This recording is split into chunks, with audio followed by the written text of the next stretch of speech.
السلام علیکم ورحمۃ اللہ وبرکاتہ الحمدللہ رب العالمین والعاقبۃ للمتقین والصلاة والسلام علی سید الانبیاء والمرسلین اما بعد۔ محترم ناظرین و سامعین، قربانی کے احکام کے حوالے سے ہماری گفتگو جاری و ساری تھی۔ آج ہم یہ دیکھیں گے کہ قربانی کے لیے کون سے جانور شریعت نے جائز قرار دیے ہیں اور کون سے جانور قربانی کے لیے جائز نہیں ہیں۔ سب سے پہلے اس چیز کو ذہن میں رکھنا چاہیے کہ اگر کوئی بکرا ہے، گائے ہے، اونٹ ہے، اس کا 2 دانتوں والا ہونا بہت ضروری ہے۔ رسول اکرم صلی اللہ علیہ وسلم کا فرمان ہے، لا تذبحوا الا مسنۃ الا ان یعثر علیکم فتذبحوا جذعۃ من الضأن، کہ تم 2 دانتوں والا ہی جانور ذبح کرو، الا کہ تم پر تنگی ہو تو بھیڑ کا جزع ذبح کر سکتے ہو۔ یہ جو جزع کا لفظ احادیث میں آیا ہے، عربی لغت میں یہ اس چھترے کو کہتے ہیں جو 1 سال اپنی مدت پوری کر چکا ہے اور اگر اس کے دودھ والے دانت نہیں بھی گرے تو یہ اس صورت میں ذبح ہو سکتا ہے، یا تو منڈی میں سے 2 دانتوں والا مل نہ رہا ہو یا پھر 2 دانتوں والا مہنگا ہو۔ البتہ بکرا وہ نہ کھیرا چل سکتا ہے، نہ گائے کھیرا کی جا سکتی ہے اور نہ ہی اونٹ کھیرا کیا جا سکتا ہے۔ یہ صرف بھیڑ کی نسل جو ہے اس کے بارے میں اجازت دی گئی ہے، اور وہ بھی اس صورت میں کہ جب وہ مارکیٹ میں دستیاب نہ ہو یا مہنگا ہو۔ جو جزع کا لفظ ہے عربی لغت کے اندر اس جانوروں کو کہتے ہیں جو 1 سال کا ہو، لیکن ہماری منڈیوں میں عام طور پر ہر بندہ ہی مفتی بنا ہوتا ہے اور وہ یہ کہتا نظر آتا ہے کہ جی 6 مہینے کا بھی لگ جاتا ہے۔ یہ لگنے کی بات نہیں ہوتی، بات شریعت کی ہوتی ہے۔ کہنے کو تو وہ ذبح تو ہو ہی جائے گا، وہ ایسا تو نہیں ہوگا کہ 6 ماہ کا تو وہ ذبح نہیں ہوگا، 3 ماہ کا ہوگا اس کو چھری پھیریں گے، چھری اس کو بھی پھر جائے گی۔ وہ چھوٹا سا 1 ماہ کا ہو، چھری اس کو بھی پھر جائے گی۔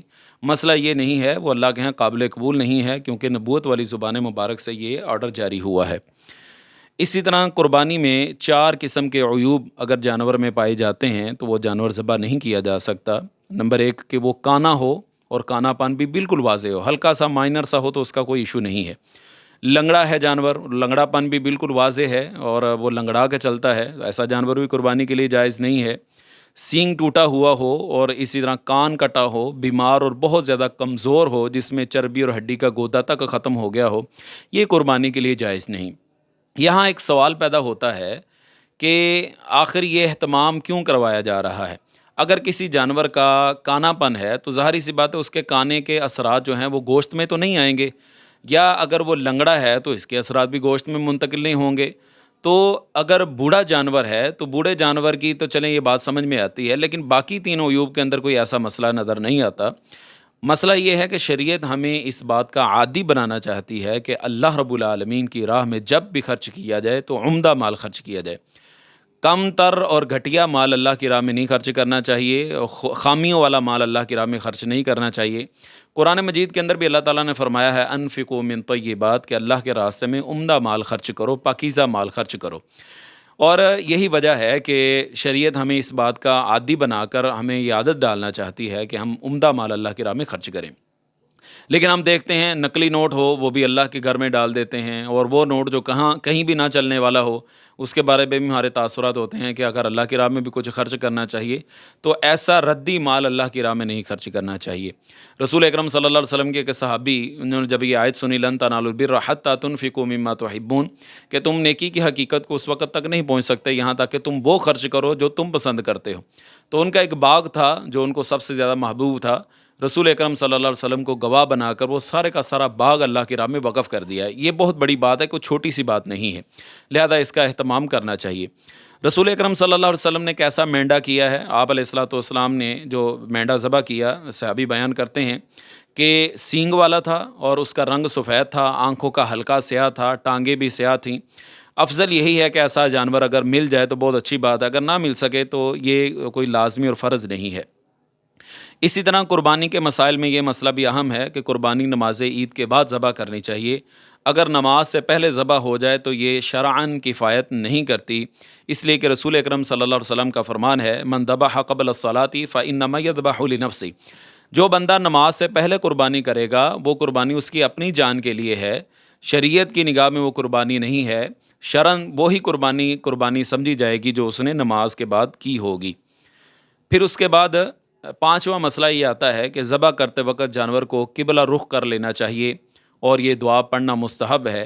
انی وجہت وجہی للذی فطر السماوات والارض حنیفا وما انا من المشرکین ان صلاتی و نسکی و محیای و مماتی للہ رب العالمین لا شریک لہ وبذالک امرت وانا اول المسلمین۔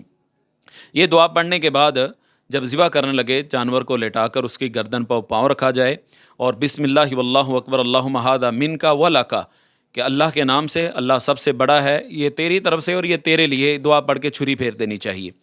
اور اس کے لیے یہ بھی ضروری ہے کہ چھری تیز ہونی چاہیے۔ یہ بھی بڑی اپنی جگہ ایک پریشانی کی بات ہے کہ بہت سارے لوگ جب جانور ذبح کرتے ہیں تو ان کو اس چھری کی دھار کا علم نہیں ہوتا کہ یہ چھری تیز بھی ہے یا نہیں ہے، تو کسی ماہر قصاب سے اس کا پتہ لگوا لینا چاہیے یا اس سے ہی چھری تیز کروا لینی چاہیے تاکہ جانور کو کسی قسم کی کوئی اذیت نہ ہو۔ اور رسول اکرم صلی اللہ علیہ وسلم کا فرمان بھی ہے کہ جب تم قربانی ذبح کرو تو ان اللہ کتب الاحسان علی کل شیء، تو اللہ تعالیٰ نے ہر چیز پر احسان کرنا فرض قرار دیا ہے۔ وَإِذَا ذَبَحْتُمْ فَأَحْسِنُوا الذِّبْحَ، جب تم ذبح کرو تو جانور کو اچھی طرح ذبح کرو اور اسے آرام پہنچاؤ۔ جانور خود ذبح کرنا چاہیے، یہ زیادہ مستحب ہے، لیکن اگر کسی کو نائب بنا دے، اور ہمارے ہاں جو رواج ہے کہ چھری پکڑانے کے بعد یہ فلاں کا ہاتھ لگوا لیا جائے، فلاں ہاتھ کا، یہ کوئی ضروری نہیں ہے اور نہ اس کی کوئی اہمیت ہے۔ آخر ہاتھ تو چھری کو کسائی کا ہی لگے گا، اس لیے اگر آپ خود کر سکتے ہیں تو بہت اچھی بات ہے، اور اگر نہیں تو پھر کسائی کو ہی اپنا نائب مقرر کر دیں اور وہ ذبح کر دے۔ اس کے بعد یہ مسئلہ آ جاتا ہے کہ کیا بھینس کی قربانی کی جا سکتی ہے یا نہیں کی جا سکتی۔ یہ بہت اہم مسئلہ ہے، اس کے بارے میں ہمارے مشائخ، ہمارے اساتذہ کا بہت ہی معتدل ایک فتویٰ ہے اور رائے ہے جو بڑی قابل عمل ہے۔ دو چیزیں ہیں۔ نمبر ایک، ایسا علاقہ جہاں پہ گائے دستیاب نہیں ہے، وہاں پہ بھینس ہی ہے تو وہ لوگ بھینس کی قربانی کر لیں۔ دوسری بات یہ ہے کہ اگر ایک آدمی نے پہلے سے ہی اس کے پاس بھینس موجود ہے اور وہ گائے نہیں خرید سکتا تو وہ بھینس کی قربانی کر لے۔ اگر آپ جانور خریدنا چاہتے ہیں، ابھی آپ نے یہ جانور خریدنا ہے تو پھر آپ گائے خرید لیں، پھر اختلافی مسئلے میں پڑنے کی ضرورت ہی نہیں ہے۔ اس لیے یہ کہنا کہ یہ ایسا کر لینا چاہیے، ایسا کر لینا چاہیے، بہتر یہی ہے کہ آپ گائے کی قربانی کریں، اور اگر ایک آدمی پہلے سے ہی خرید چکا ہے تو وہ پھر اسی بھینس کی قربانی کر لے۔ چھٹے نمبر پر مسئلہ یہ آتا ہے کہ قربانی کا گوشت تقسیم کرنے کا مستحب طریقہ کار کیا ہے۔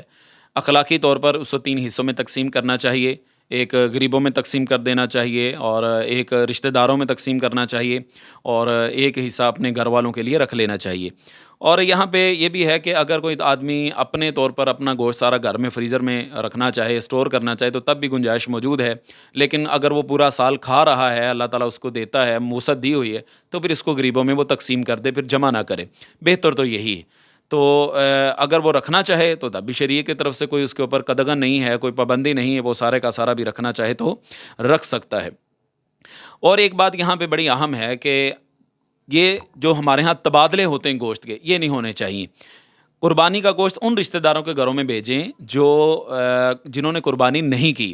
جو پہلے سے کر رہے ہیں کہ آپ اپنا گوشت ان کو بھیج رہے ہیں، وہ آپ کی طرف بھیج رہے ہیں، تو پھر فائدہ کیا ہوا؟ کوئی فائدہ نہ ہوا۔ یہ تو تبادلے ہو رہے ہیں، یہ رشتہ داری کا رکھ رکھاؤ ہو رہا ہے، یہ ضروری نہیں ہے۔ ان کو سمجھا دینا چاہیے، اگر کوئی رشتہ دار ایسی بات بھی کرے تو ان کو سمجھا دینا چاہیے۔ نمبر 8، ذبح کرنے والے قصاب کی مزدوری قربانی کے گوشت سے دینی جائز نہیں، نہ اس کو کھال دی جا سکتی ہے، نہ اس کو گوشت میں سے اجرت دی جا سکتی۔ ہاں، اس سے پہلے یہ طے کر لیا جائے کہ ہم آپ کو آپ کی دی ہوئی مکمل اجرت جو طے ہماری ہو چکی ہے وہ آپ کو دیں گے۔ البتہ یہ کہنا وہ خود گوشت اٹھا لے، اس کو روکنا چاہیے اس چیز کے کہ یہ حرکت آپ کی ٹھیک نہیں ہے۔ وہ کہ ہمارا حصہ، اسے کہ آپ کا حصہ آپ کی اجرت کی صورت میں دے دیا جا چکا ہے، اب یہ غریبوں کا اور مسکینوں کا حق ہے۔ اسی طرح ایک بکری تمام گھر والوں کی طرف سے کفایت کر جاتی ہے۔